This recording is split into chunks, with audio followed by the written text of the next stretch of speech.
I wore this t-shirt to make you feel at ease. I like it. I should have worn mine. Yeah, he'd only love that, wouldn't he? I should have worn that, or I have the black one too. I should wear the black one. Oh, that's why I like that one, the black and gold. Yeah, I don't think I can pull off gold. Your mustache is amazing. I've been admiring it when you're on Sevan's. Is that like, because can firemen there have beards? No, just the mustache, and you have the mustache come down. So I can have hair here. I can't grow any hair here. So you can have a Fu Manchu, but that's it. That's it. At least where I'm at. Most places, that's about all you can grow. And that's because of like oxygen mask and stuff, is it? Yeah. The mask. Well, technically, I think the seal is here. So like just to get, so you could technically have a goatee, but I think it's more honestly like a heritage thing, kind of like they never have been able to do that, so now you can't do it. So there's a seal all the way around your face. There's a seal specifically around your mouth and nose too. Okay. Yeah, because you know Brandon Swan. Yes. He's trained to be a fireman now. Yeah. And I was talking to him about it, and he looks fucking weird with no beard, because he's had a beard for like 10 years. So I was trying to goad him into growing a mustache, and he was like, "Yeah, no, my wife won't go for it."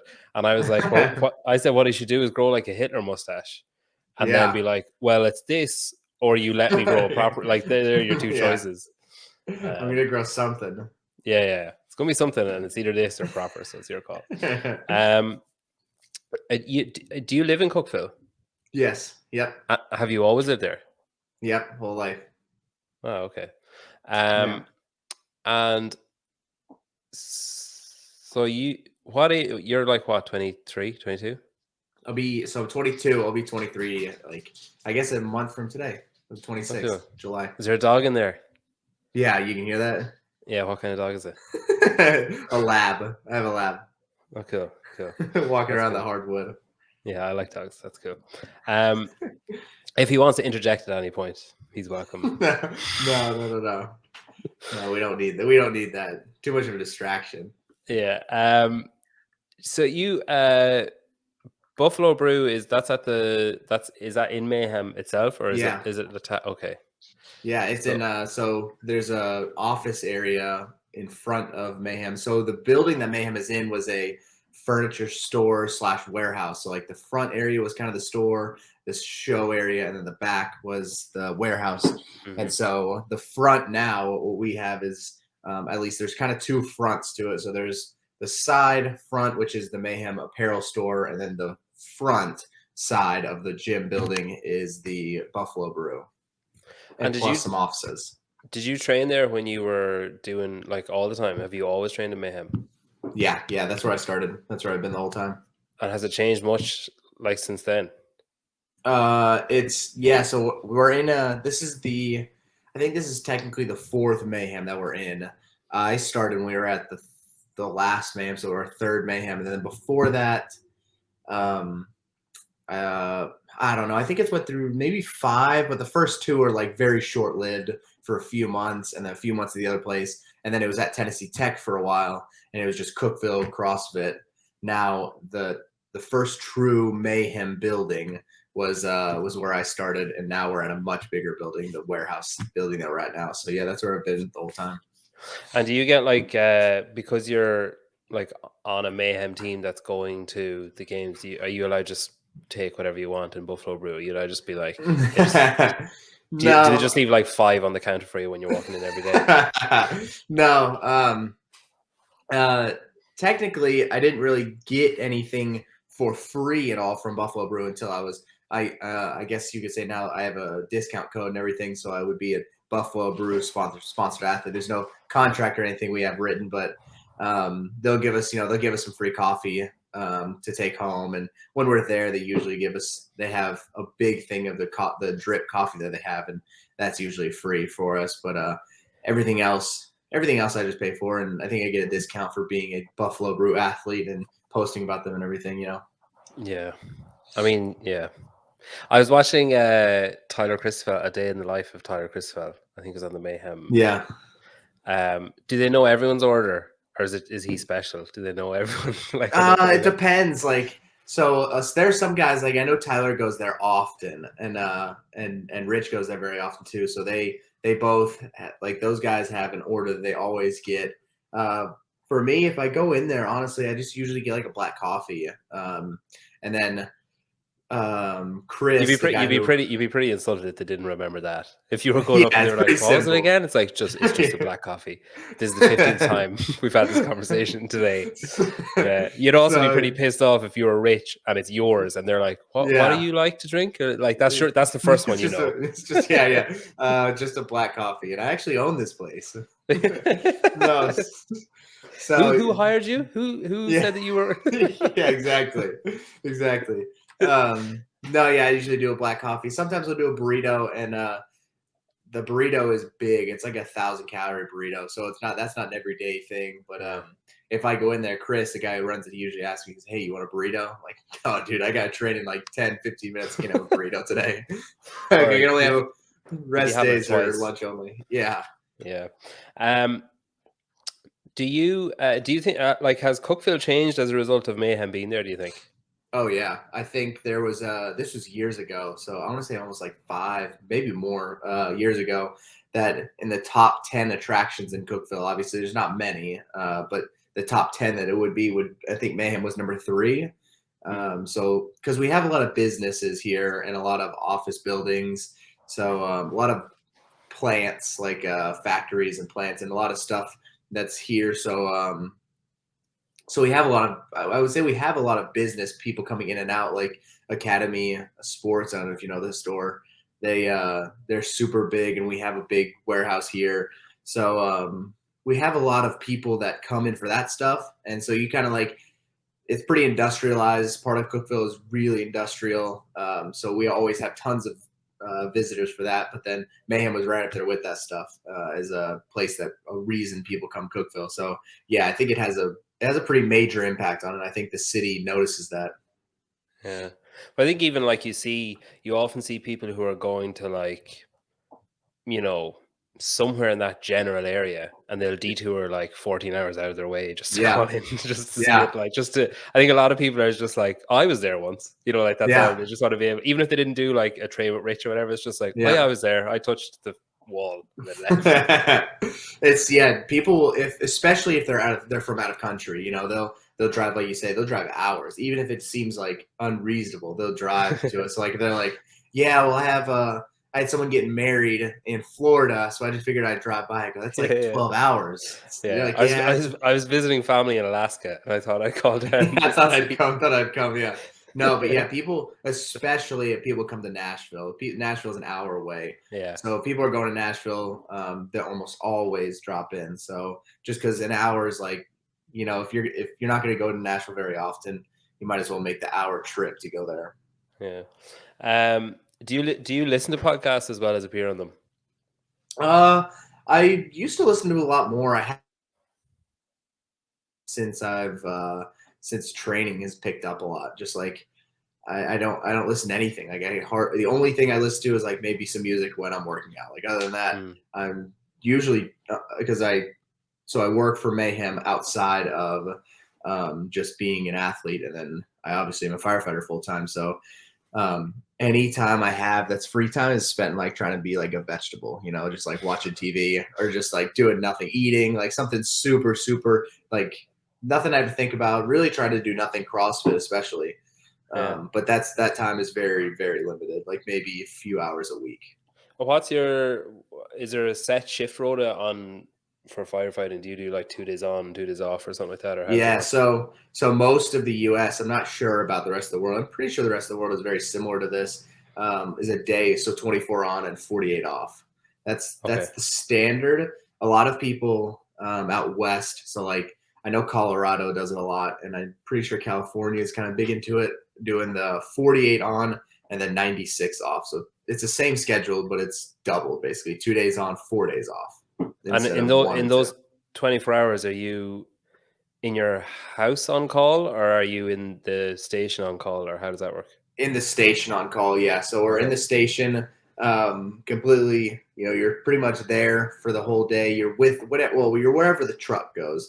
So you and your crew, we have a district that we're supposed to stay in, a part of our city that we protect mostly. And so we can do anything really inside that district. So whether it be go to the grocery store or go to a restaurant, or if a guy has to run to the bank or something, he has to cash a check. Like, we can do those things within our district. You just have to be with that truck and be ready for a call at any time. So also, if one guy needs to go to the bank to cash a check, you all and the truck all have to go with him. Yeah.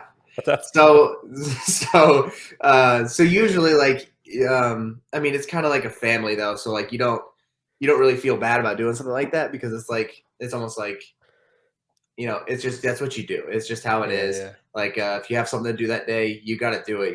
The shift, you don't get to choose when things happen. You don't get to choose when that shift is going to happen. So like, if I have to go do something that day, we usually try to accommodate for everyone. It's like one day this guy's going to have something to do. One day the next guy's going to have something to do. So like, we all kind of like try to be courteous of everyone's schedules, because your lives don't stop just because you're at the fire station. Yeah. I'm picturing like arriving at the bank, everyone, like the fire truck and everything, is like, oh fuck, my wallet's back and then everyone has to turn around and go back. Yeah. What's your role outside of training then with Mayhem? I am one of the Mayhem Athlete programmers. So we have a program called the Everyday Hero program, which is designed for first responders and military and anybody, any kind of shift worker, honestly. It's set up so I program it. I basically do a big mashup of all of the programs we have. We have access to aerobic capacity with Hinshaw. We have access to Bergener strength with Mike Bergener and his kids. And then we have obviously our Mayhem Athlete and the What's Rich Doing stuff.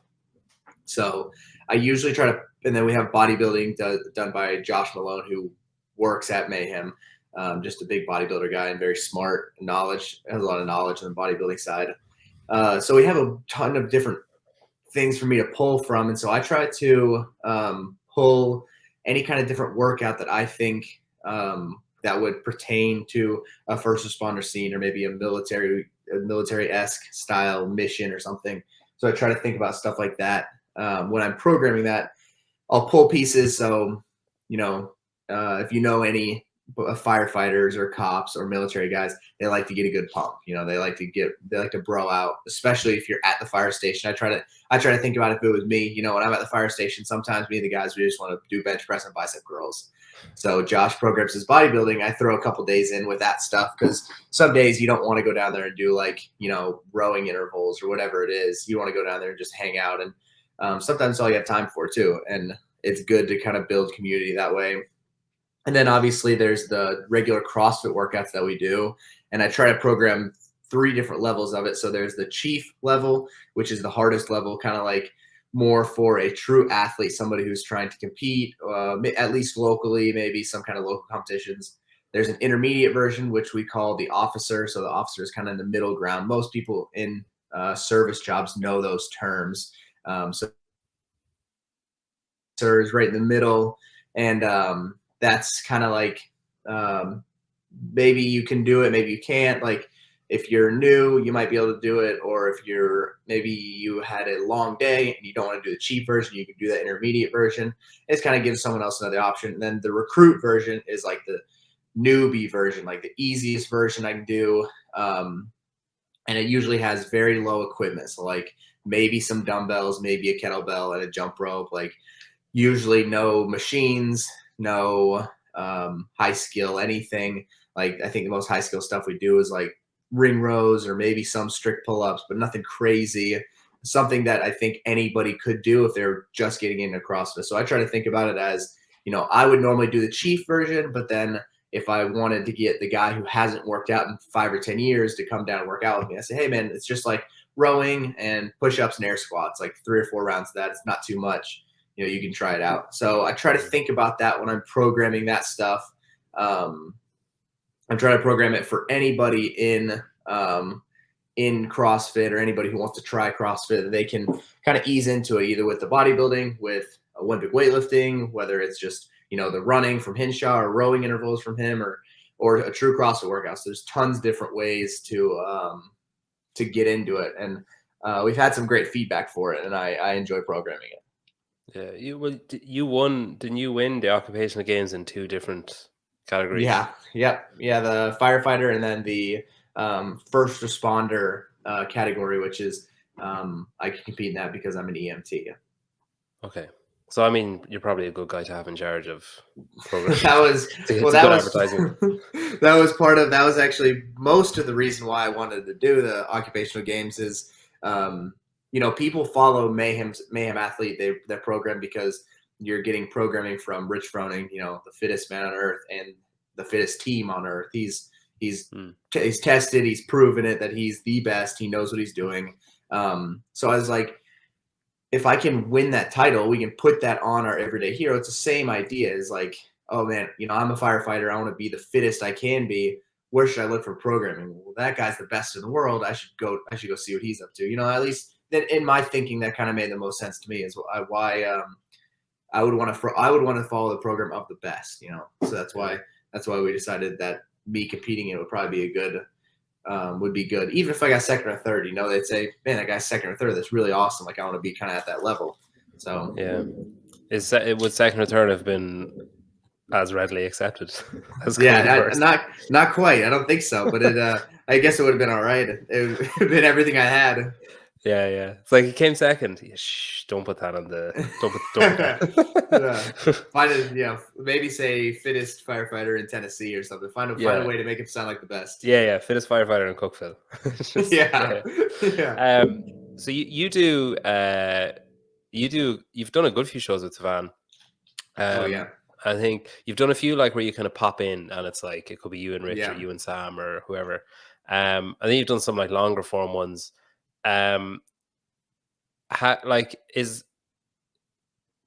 It's obviously, I assume you're getting more and more used to it as time goes on, but I'm assuming the first couple of times was like a bit nerve-wracking, was it?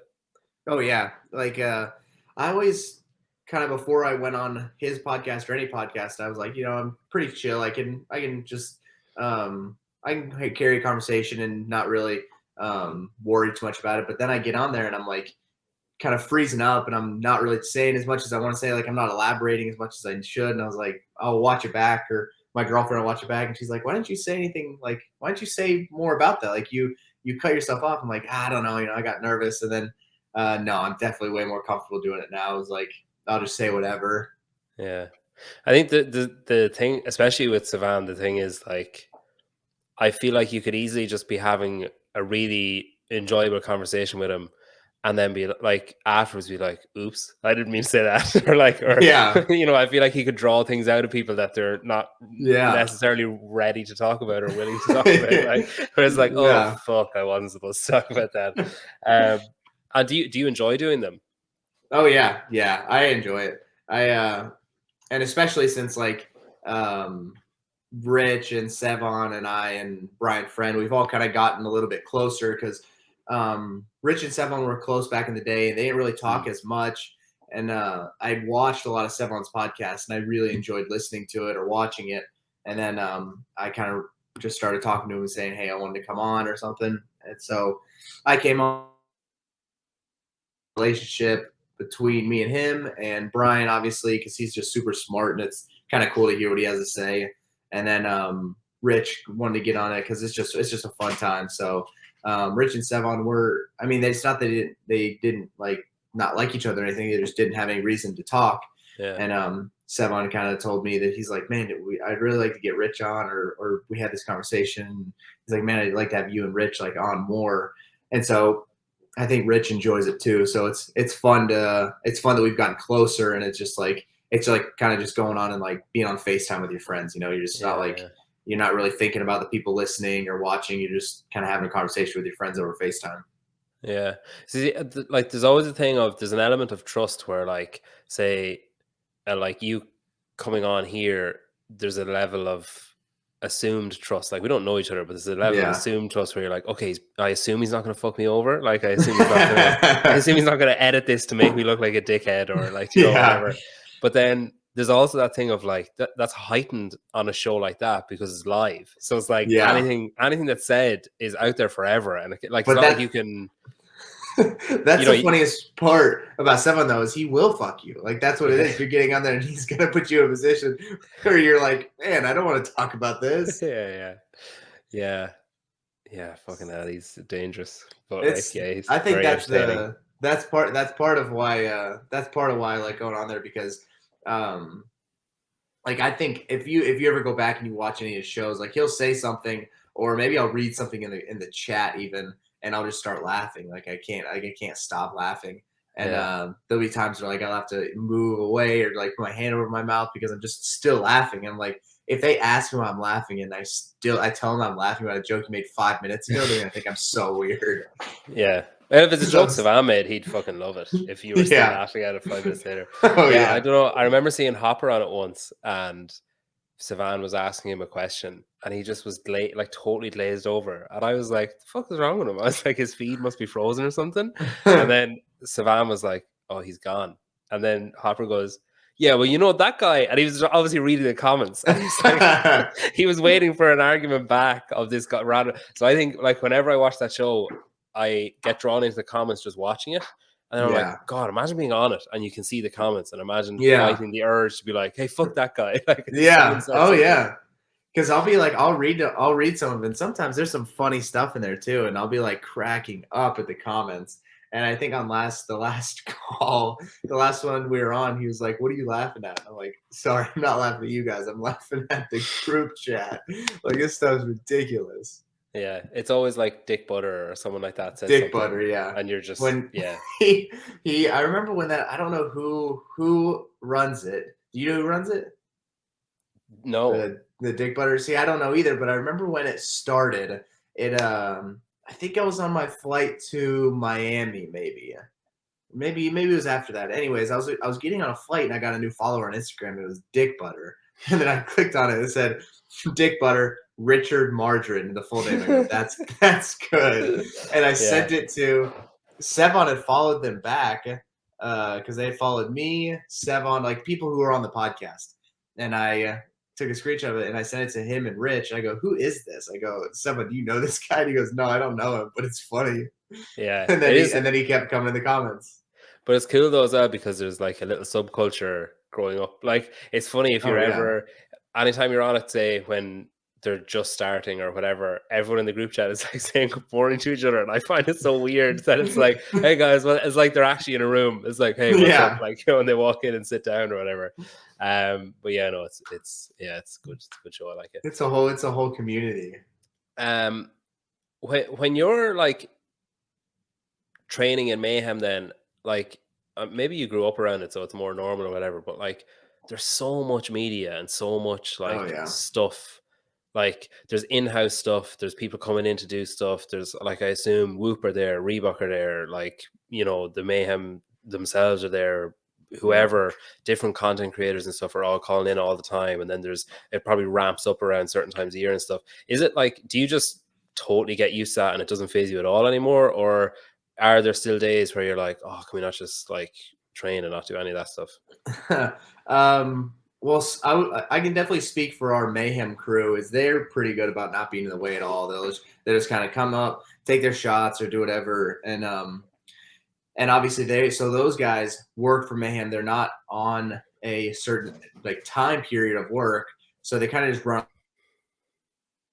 Hey, we're going to be training from 2 to 5 in the evening. You guys come shoot whatever you want after that. So like I think they shot like a Whoop commercial the other day, and those guys, it's not necessarily an 8 to 5. So they're just like, all right. So they just kind of changed their schedule around. They did their whatever else during the day, and they came up after 5 o'clock and shot with Rich for a Whoop commercial. So like it didn't interfere with our training or really even Rich's day at all. It doesn't interfere with anything.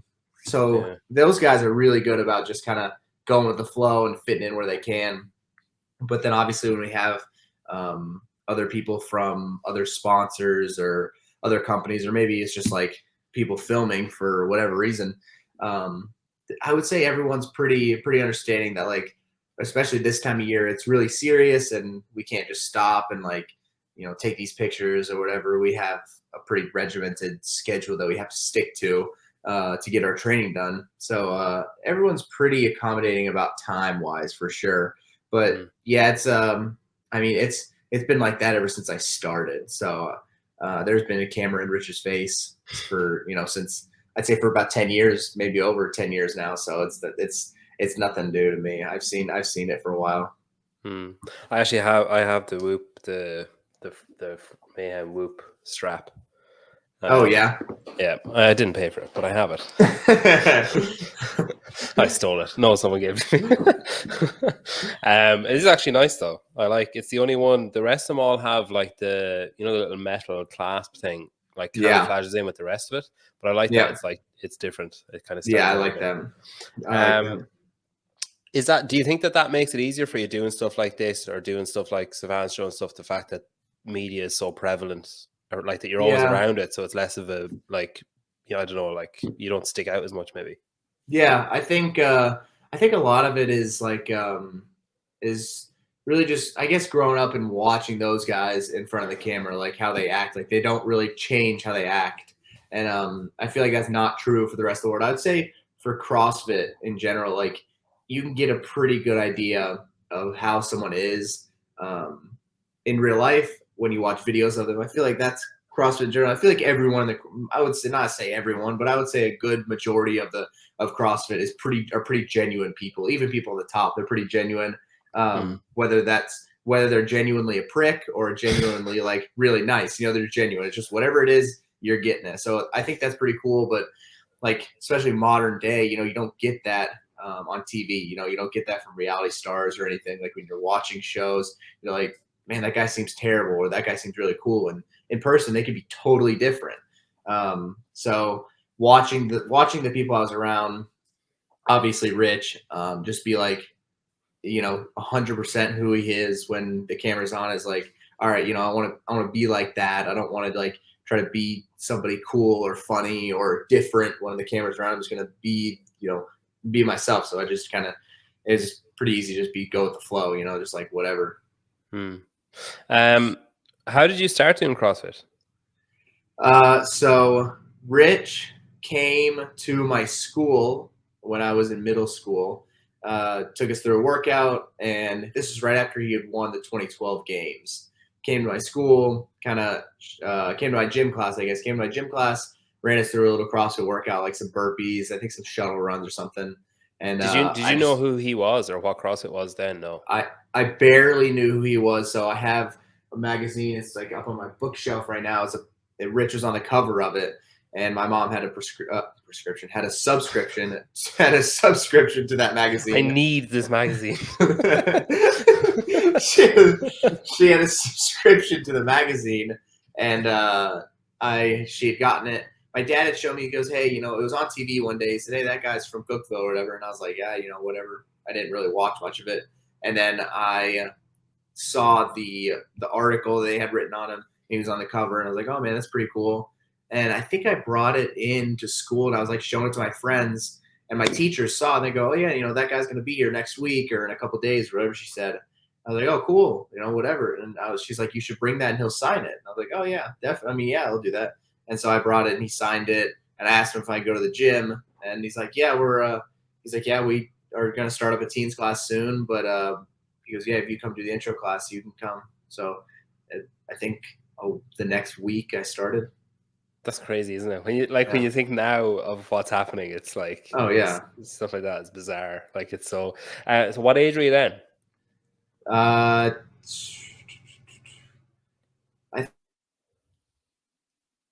So just been right at 10 years. Like it was, I just turned 13. Okay, and then you won the games then the next year. 2 years after. Okay, when I was 15. Oh yeah, okay, and then. So like when you joined, were you like taking it as like this is like a fun thing to do outside of school, or was there a point in time where it was like, I'm gonna fucking win, like whatever my age group? So when I started, it was the teens division didn't even exist. When I started, I pretty much just did it because I wanted to be. I was fit. I would say I was a fit kid. Like I was active and I liked to run a lot. Ran cross country and track, and I just wanted to put on some muscle. So I was like, I guess what I read in the magazine or whatever, this is what CrossFit is. It's like, it's cardio and it's weightlifting, and like you could do everything instead of just being strong or being like liking to run. I was like, man, it kind of mixes everything that I like. I'm going to get some muscle and I'm going to stay fit. So I started and I was just like, this is an alternative to what I was doing, just running. And I was, planning on playing lacrosse or football or whatever sport in high school. So I just wanted to get better for those sports that I wanted to play. And then I was like, I like this a lot. And I knew Rich obviously competed. I was like, maybe if I start now, I wonder how good I can be when I'm his age. If I take it pretty serious, he didn't start till a lot later. If I take it serious now, how good can I be when I'm that old? So I started just kind of taking it more seriously, not necessarily looking at competing anytime soon. I was just like, I'll just put in the work and it'll be, when I'm 21, 22, something I can probably start being able to compete. And so I didn't have a short-term goal. I just kind of wanted to keep training and see where it took me. Yeah. Well, you did all right, even with that. So you won, like, say, 14, 15, and then aged up and podiumed, and then won it again. Yes. Yep. The following year. So yeah, you're even not. So you're that classic. You hear a lot of the people who are, say, like, I know Dallin Pepper said it, Emma Carey said it. To me, like, I'm assuming Mal has said it, but I have never spoken to her. But like that thing of like, it's not like doing the teenage stuff is nice, but it's not the goal. It's like, it's not, you're not like, I really want to win like 16, 17 and then quit. Like, it's like, I want to, if I win it, great. But the real thing is when I'm 25 or whatever. Are you the same as that then? Yeah, I think a lot of, I would say back in the day, it was, you take it as serious as it needs, like I was taking it as serious as I could, because that's what was in front of me right then. That was the task at hand. So to say that I wasn't doing everything I could in my power to win would be a lie. I was doing everything I could. I felt like I was training hard. I was trying to eat right. I was, doing all the right things back then. And I was still a kid, so like I kind of messed around here and there. I didn't always get to bed on time, or I didn't always hit my macros or whatever it is. I wasn't super strict, but I did try to be really serious about the time in the gym, at least, and because I loved it. So I wanted to take it seriously. I didn't want to take advantage of the opportunity I had, so I took it as serious as I possibly could.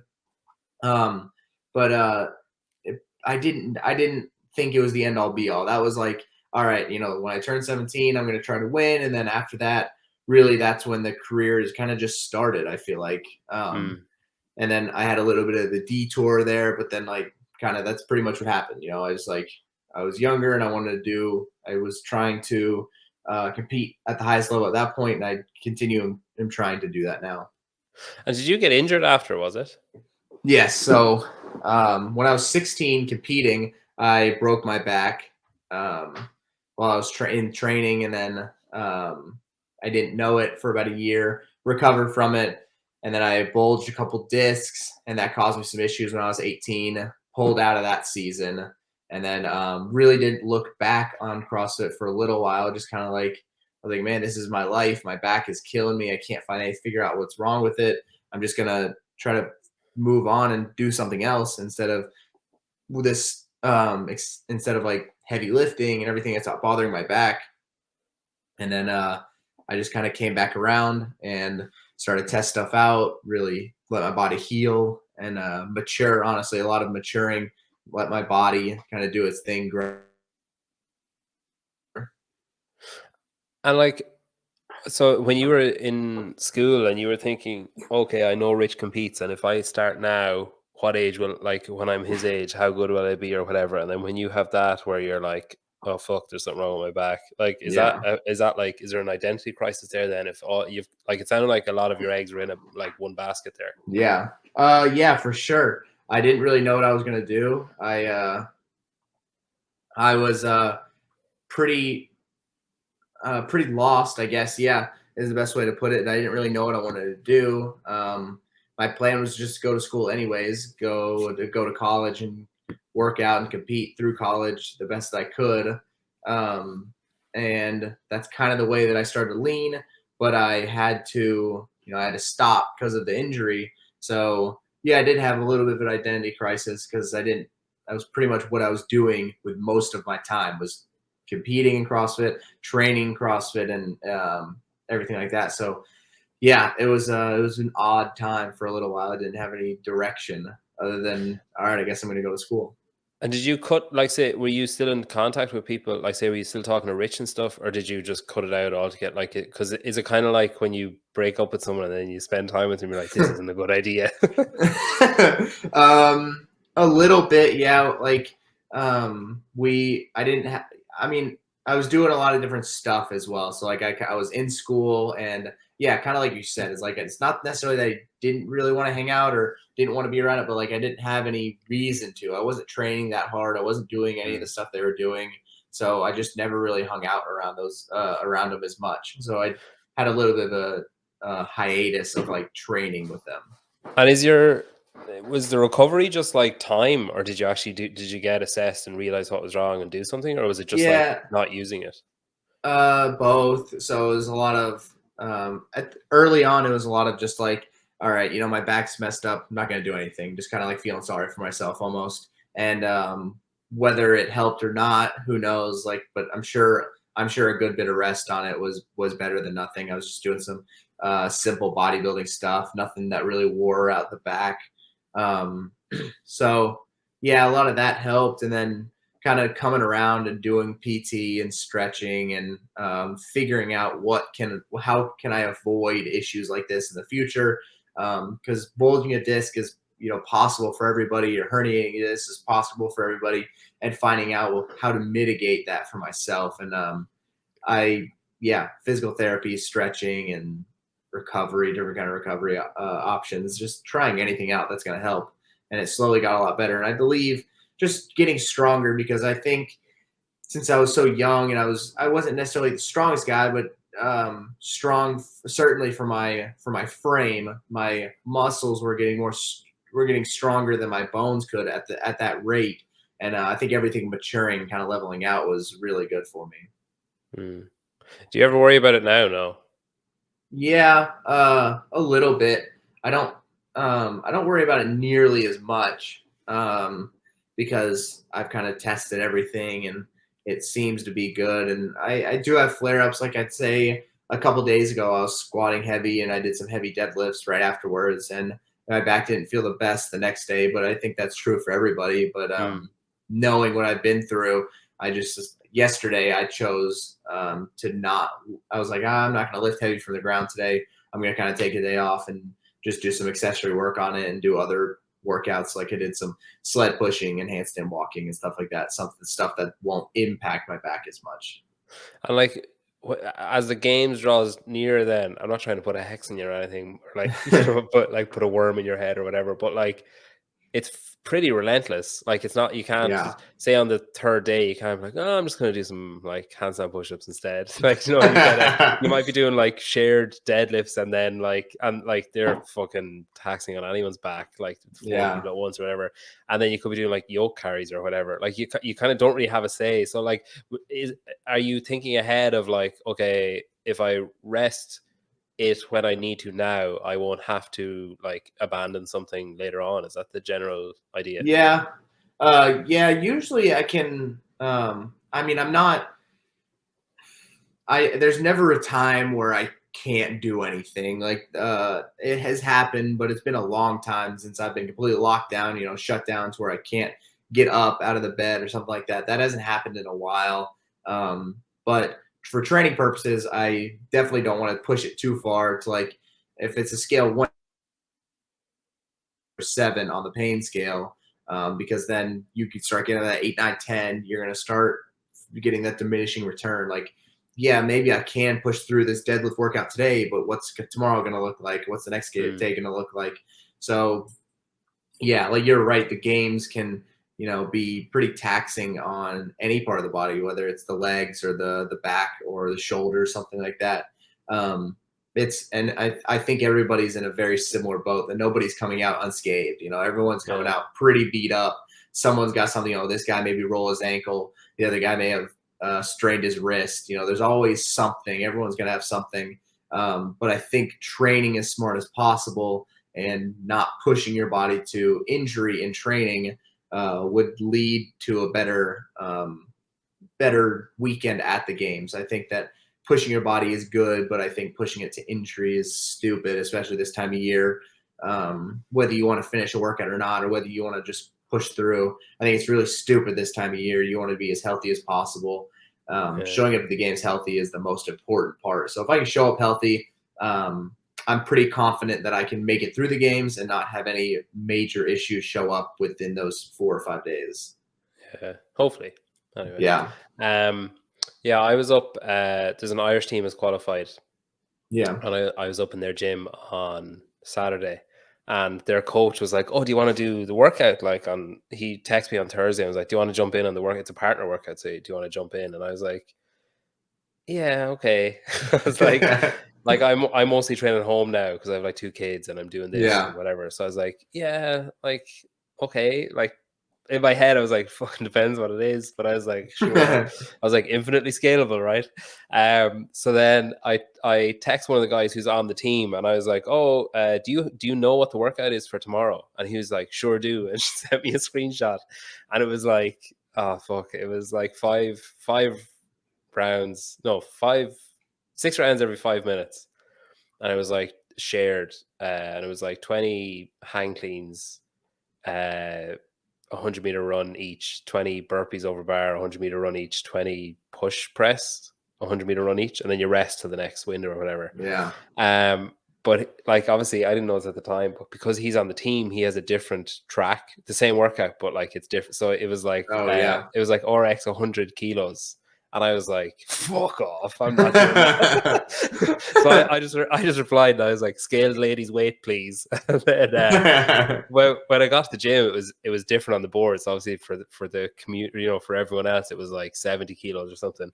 So I was like, I don't know if I've hang cleaned above 50 since 2020. And I don't know if I've push pressed above 50 either. I haven't done a lot of it. So we were kind of warming up, and I was like, oh, this actually kind of feels okay. And I was actually paired with the coach, and he was like, oh, I tweaked my back yesterday, so I mightn't go too heavy on this. And I was like, oh, cool. Well, you pick the weight and I'll stick with you, because I didn't want to look like a pussy. So I was just like, you do whatever. I'll stick with you.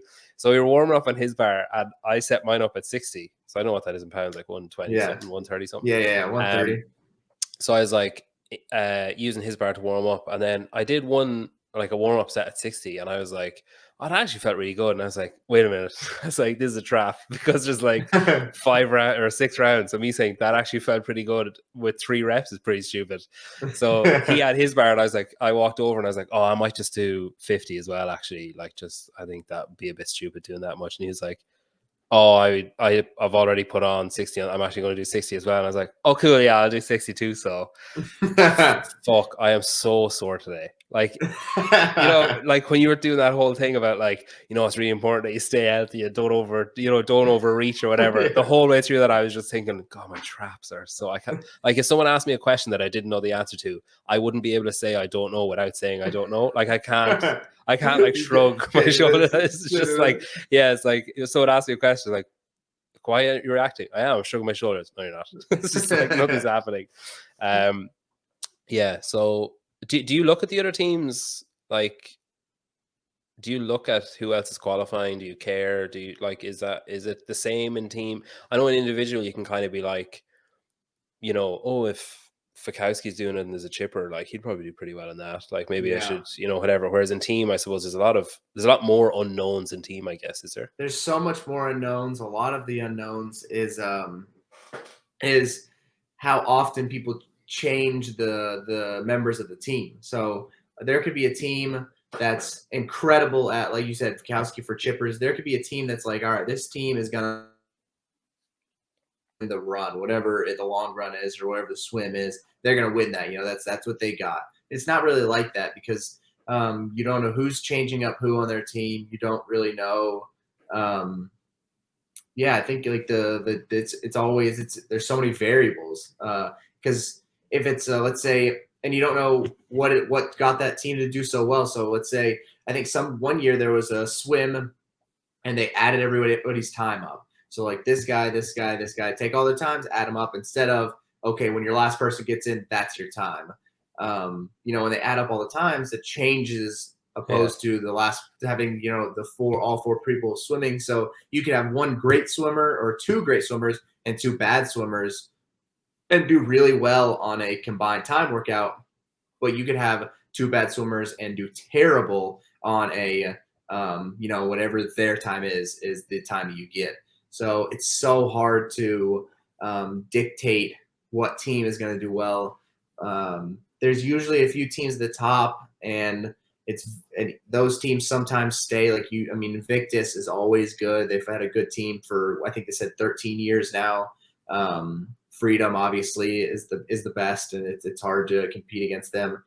But then I feel like almost anybody underneath like from 10 to 40 places could be anywhere because of the change in variables, the workouts, the way they score them, the cut lines. There's so much that changes. And the only thing that you can really look at, I think, is if you can recognize the names, you can go ahead and probably assume that they're going to do well on the sole team-oriented workout. So let's say there's a big bob push and a worm workout. That's not – you do have to be very fit for that stuff, but you more so need to work well as a team. If there's worm squats and bob push or bob pull, whatever it is, it's going to come down to more team communication and teamwork and knowing each other than it does of just general fitness.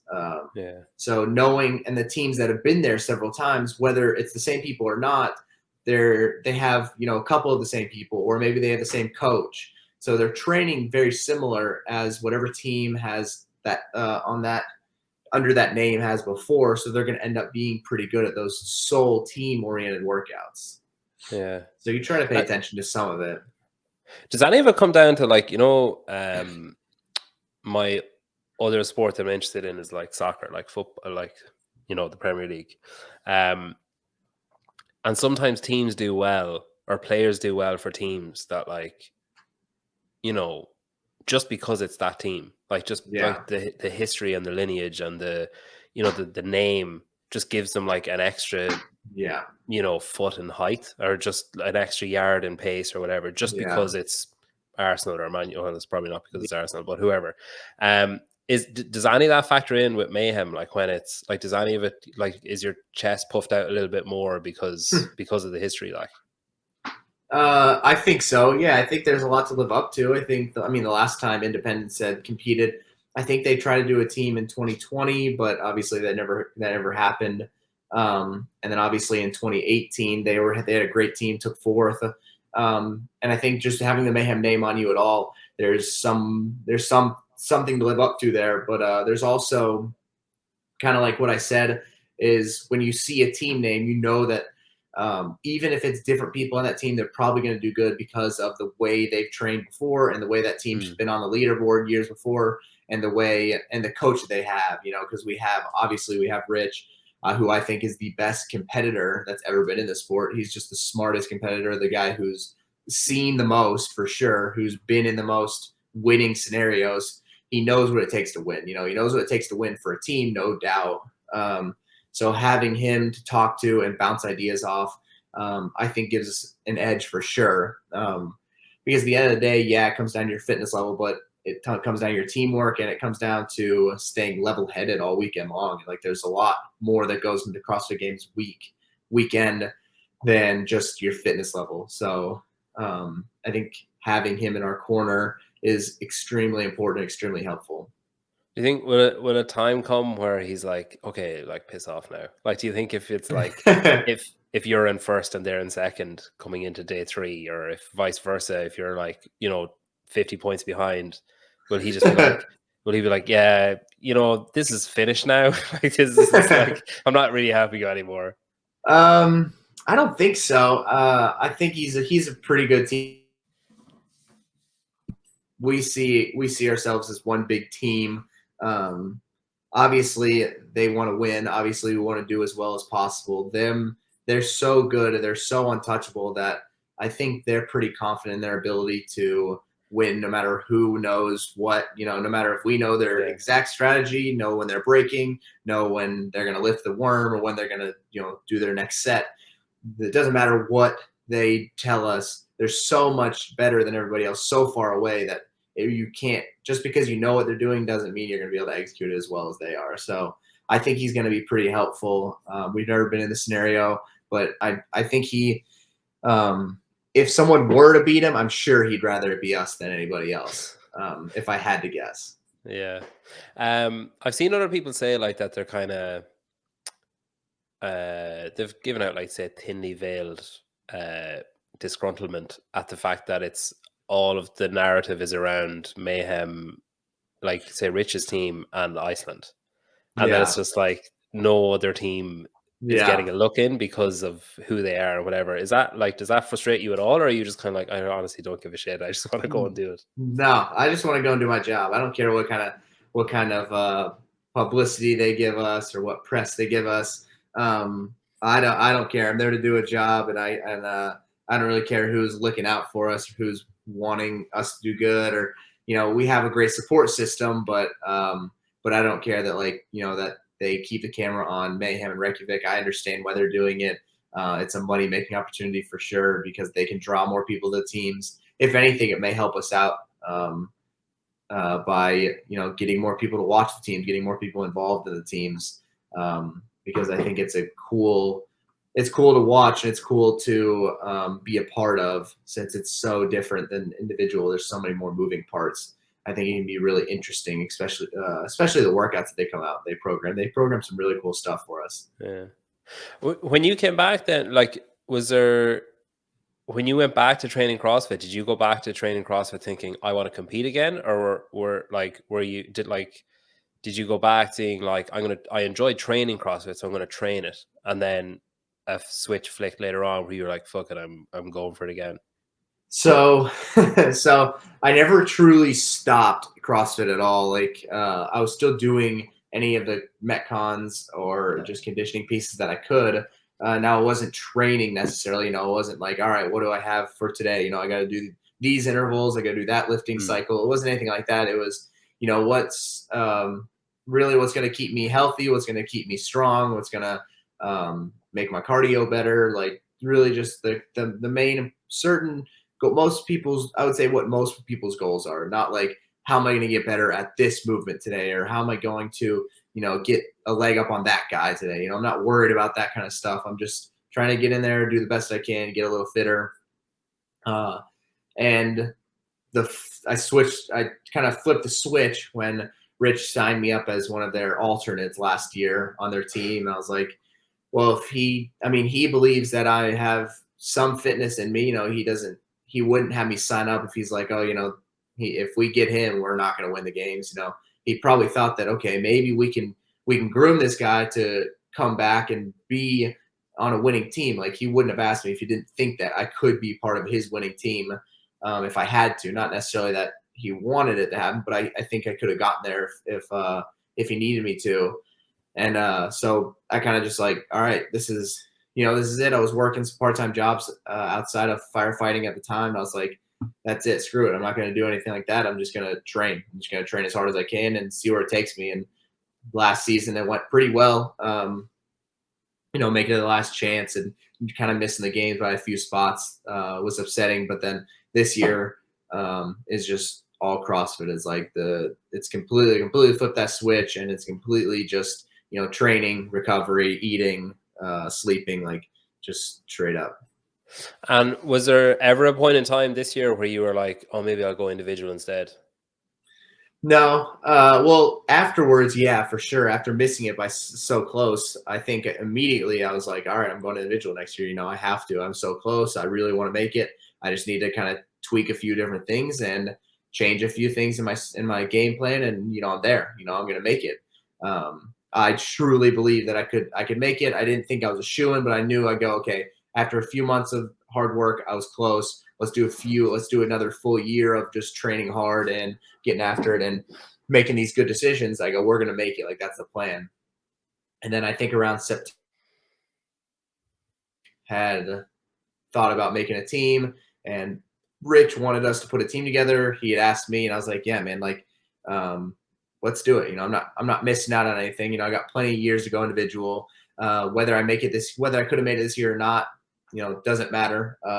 I'm more so worried about just doing the team thing and having a lot of fun doing it. I'm actually glad that I chose to go team, and I could see myself doing it for a lot more years. I'm trying to think about it as 1 year at a time, but I'm having a lot of fun doing it. And it is like, are the teams put together, like, as in, did you naturally gravitate towards the groups that you have wound up in, or was Rich like, oh, well, that Luke would work well with him, and then she'd work well with her, or like, how did that come about? Was it like tryouts? So it's like you're all checking the list on the board. Yeah. So Rich and his girls were for sure going to do another team this year. Andrea and Taylor definitely wanted to do it, and I know Rich wanted to. Sam had mentioned it last season when he was going individual, and he said, hey, I wouldn't mind going team with you. And Sam's obviously the fittest individual we have around. I think his showing at the games doesn't really show how well he could have done. But day in and day out, he's really tough. He's a great guy. He's really fit. He's just the most well-rounded athlete we have. And so when he made that comment to Rich, I think it stuck with Rich, and they had kind of even made that team before the games happened last year. And so they were all together. They kind of had that group made up already. And then when me and Luke had decided that we were going to do a team, Sasha Nieves was at Mayhem. She had moved from Argentina just to train as she was going individual last year. She wanted to be there training in person. And we just asked her, we said, hey, we're going to do a team, maybe give you another year to get to kind of dial in some of those weaknesses you have. And she was all about it. Super excited for it. And then Alexis was just in town one weekend last year and said she was looking for a team, wanted to go team. She's like, I don't want to just go team and for fun. She's like, I kind of want to go team with some people who are serious about being, top 10, top 5, whatever, at the games. We're like, well, that's what we're looking for. We want to be a really good team. So she said, well, yeah, then I'm in. So it just kind of all happened really. I would say the three of us happened very organically, and we kind of, I think Alexis just dropped in at the right time, and she just fit right in. I'm imagining other people making similar comments to Alexis, and you guys being like, "Oh yeah, no, I don't know anyone going team. I don't know. No one. I don't think anyone around here is doing." And then she says, "Oh yeah, we're looking for one. You can come with us." When you're training then, and you're training with Rich, and like, it sounds like when I spoke to Sam, and he was kind of saying that, like, a lot of people, including myself, I think when he did really well at Wodapalooza, and then it was like, oh, he's going team. It was like, what?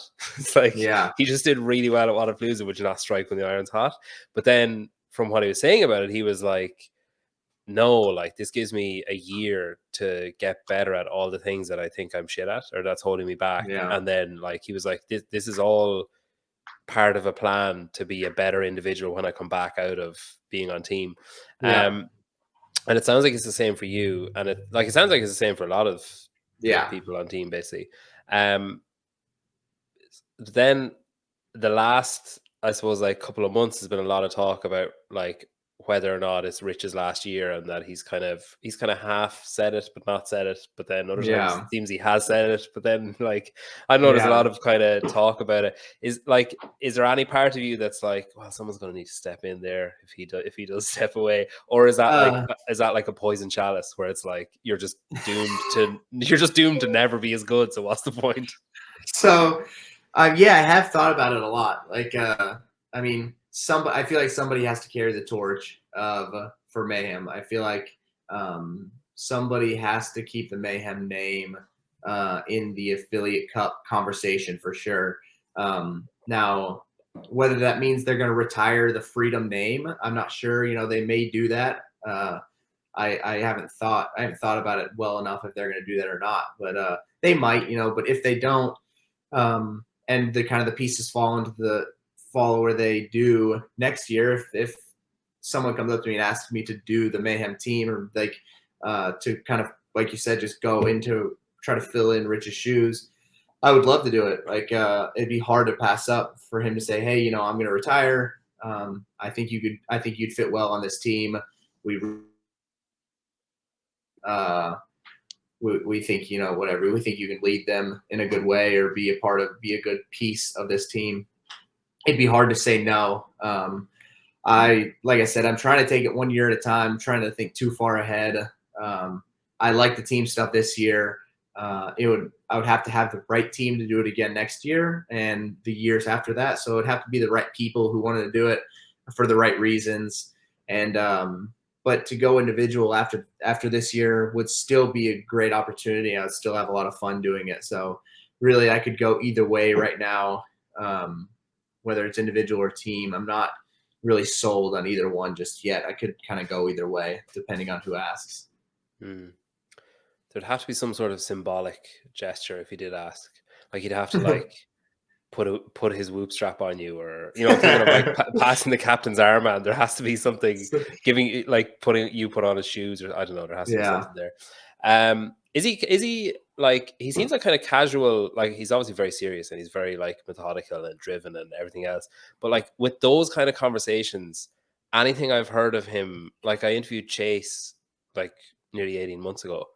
But I remember just being struck by how casual everything seemed to be, that it was just like, you know, Rich would be like, hey, do you want to go team? You know, it's just like, it's like nothing. And it's like, you know, that it's, you're almost forced into this position of being like, yeah, cool, whatever, I don't mind. You know, like you can't, you can't be excited about it because it's so casual that you also have to be casual about it. Yeah. It would never be like this big, deep conversation about it. He would just kind of say, hey, you know, whether he's going to retire the free name or not, he'd be like, hey, we're putting a team together and, you know, your name kind of got brought up. What do you think? Be like, yeah, sure. All right, cool. Yeah. Then maybe you're the guy. It would not be like, hey man, I think you are the best athlete we got here. I think you would fit the most of the team. It's nothing like that. Like, hey, you think, do you walk away from the conversation being like, did he just ask me to, is that certain then, or do I have to do something, or like, oh yeah, you're leaving, you're like, so am I on this team, or like going back to your girlfriend being like, I think I'm on the team. Yeah. Well, what do you mean you think? What did he say? Well, he just said, what do you think? And I don't know. I just said, okay. Yeah, exactly. That's how it go. And then you wouldn't know for about 2 weeks. And then he'd say, hey, so you guys going to do some team training today? I'm like, team training? I go, we have a team? That's about how it would go. That's good. Are you excited about the games? Oh, I'm so excited. Not being at the games. I've been at the games I competed at them last time. So going back to Madison is going to be really cool. I'm super excited for it. I'm like counting the days down. I have like a countdown on my phone that I try to look at, and I try to quantify, like, games training is a beast. It's an absolute beast. And so I try to take it one day at a time. You know, it's like, all right, today we got this session, you know, we're going to do these pieces. And then, all right, now I get a break. And then now we're going back for another session, you know, just get through these few sessions. And then now it's like, okay, the day's over. You know, I've done all the training I need to do today. What am I going to do to make tomorrow's training worth it? So I try to keep it day by day. I try not to think too far ahead and think like, oh man, we got like, 5.5, 6 weeks of this. It's all right, we got 1 day down, another day down, another day. Okay, now we got a rest day. Another day down, another day down. You know, I try to take it 1 day at a time, and I try to look at the schedule or the countdown every now and then to get an idea. Is like, maybe I'm feeling a little beat up, or maybe I'm just not as motivated to train that day. I look at it and I'm like, all right, so we have, I think the last time I looked at it, we had like 26 days or something of actual training days, because you factor in about a week of taper before Sundays, rest days, Thursdays, for the most part, rest days. That didn't happen this week, as you know. It didn't really happen that way. But Thursdays and Sundays, usually rest days. And then the other days, you know, you're thinking hard training days. So 5 hard training days a week for the next few weeks. It's like, okay, there's really not that much time. You really need to buckle down. And like, I don't care if you don't want to do another workout, or I don't care if you want to go eat whatever, or you want to, you know, stay up late. you can't do that. You know, it's just a few more weeks. You cannot do that. This is the most important time of the year to just be as serious as possible. So it keeps me focused for sure. Just knowing that, all right, there's not that many hard days left. Like, push hard here. You're going to thank yourself for it in a few weeks. And then after that, you can do whatever you want for the rest of the month, you know, do anything. So it's like, I'm trying to look forward to knowing that I'm going to get a break and forever. You know, you take advantage of the time you have. You have to work hard and train hard and focus on the task at hand right now. And is it hard getting time off work, or are they kind of understanding about that? Oh, well, I'm not going to be able to be in work for this like 2 weeks. Yeah. So, like we all get our vacation picks at the beginning of the year. So that way, because for us, we have like not necessarily a staffing issue, but we only have so many guys, and you need to have. I mean, it's not like a regular job where it's like, okay, you know, if no one's there one day, that, you know, that can't happen for us. You know, you have to have certain people there. So at the beginning of the year, we all choose our vacation days, and it's kind of like a draft, like a fantasy league draft, where it's like, okay, I want these days and I want those days, and like, you know, I'll give you $100 to give me that day, you know, like stuff like that. It's like you trade back and forth.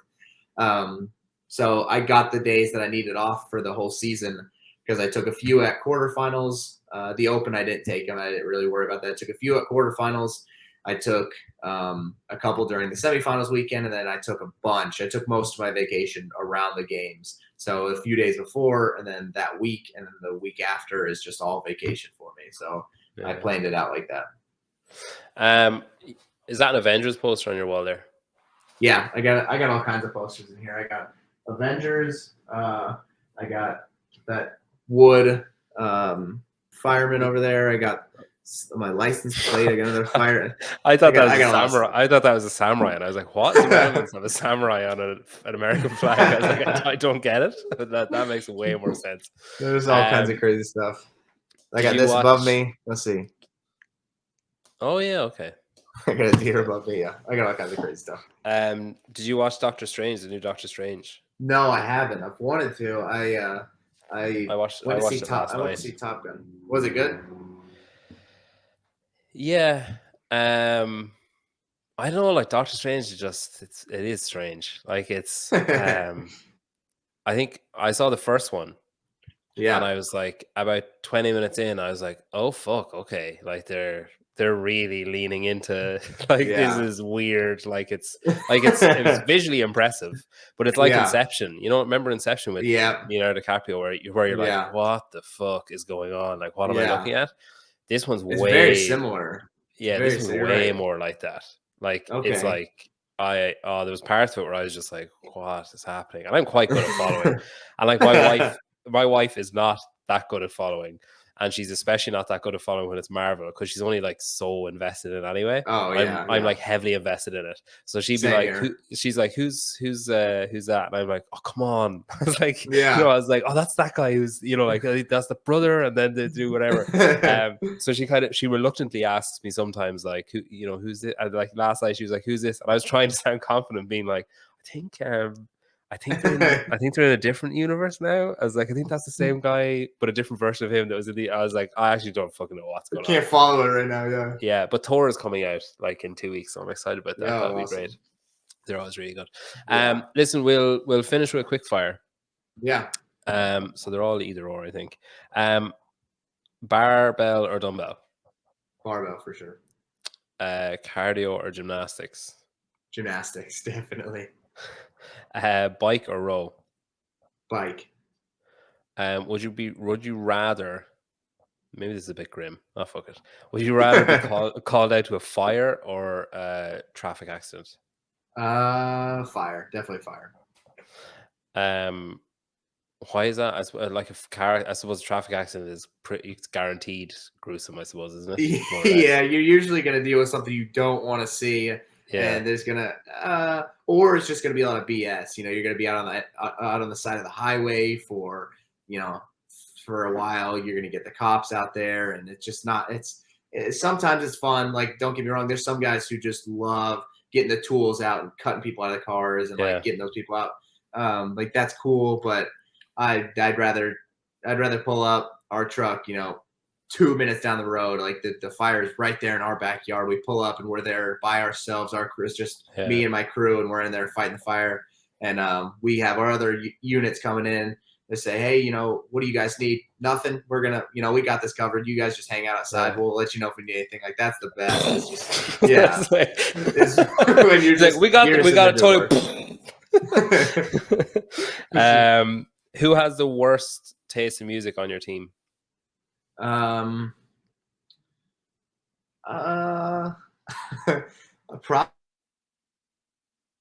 Just because I like Sasha. Well, so Luke plays mostly Sasha's music, and Sasha likes just obviously Spanish music, really high energy. It's just funny to get the two of them together and listen to it, because Luke doesn't understand any of it, but he'll sing along and he'll dance along to it, and Sasha will explain some of it to him. It's pretty funny. Who has the worst fashion sense? I guess probably me. It had to be me, yeah. That's kind of sad. Definitely not Luke. He's trying to look good for the camera, and the girls both kind of they're girls. They kind of know what's going on. Like I think one day a semifinalist was trying to wear black and blue, and they go, "You can't wear that." I'm like, come on. No, black and blue is okay, isn't it? Black and navy. Black and navy. Oh no, come on! Everybody knows that you don't wear black and navy. I don't know that. I mean, I think it looks good. Black and navy just ain't gravy. I remember. I was told that when I was like 12, and it stuck in my head. And then there's something about black and brown as well. I think black and brown looks good. I think it all looks good. I think it's black and navy just ain't gravy, and black and brown is totally sound or something like that. Yeah, that may be it. That sounds right. Maybe. Yeah, that's it. Thanks very much. Thanks for coming on. Best luck. Oh, I have an idea for you actually. What's that? So I went to get a Froning Farms t-shirt. Yes. And I was like, okay, I'm gonna buy it. That's a nice t-shirt. And then I was like, oh, where's that other thing that I saw? And I was like, oh, maybe it's on Buffalo Brew. And then I saw something on that. And then I saw something on Mayhem. And to get the three things I wanted, I would have had to pay $190 in shipping. So yeah, those stores needs to be a centralized. Or not even just like, are you shipping internationally? Like, tick this box, and then you can add other shit into your thing. Because I was like, okay, I want to try Buffalo Brew coffee. I want to get a t-shirt, and I want to get another t-shirt. And to do those three things, I was like, the shipping is triple the cost of like what I'm buying. I was like, it's just not worth it. Yeah, that's my idea for. Yeah, because they do ship out of the same. They do ship out of the same place. I don't know. Yeah, that's actually a good idea. Maybe I will bring that up. I guarantee it'll boost sales. I think so too. Because I'll buy something, and I haven't bought anything yet. So that's